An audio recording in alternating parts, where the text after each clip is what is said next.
Hello friends, in this video I will show you how to add two rows in one cell in Excel. So firstly you try to type something like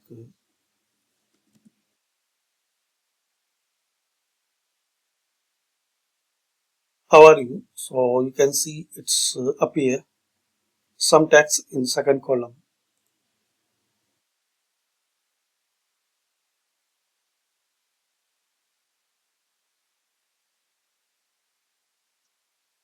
and you want to add some more rows, so select that cell.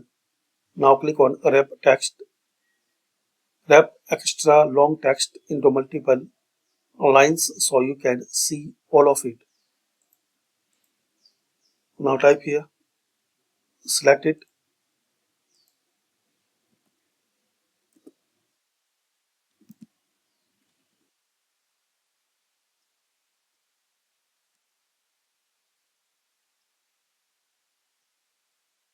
Now click anywhere.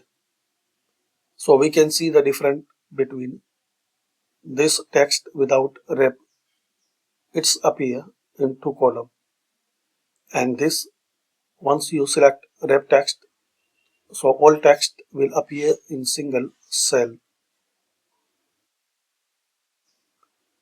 So this is the setting to add two rows in one cell in Excel. Thanks for watching.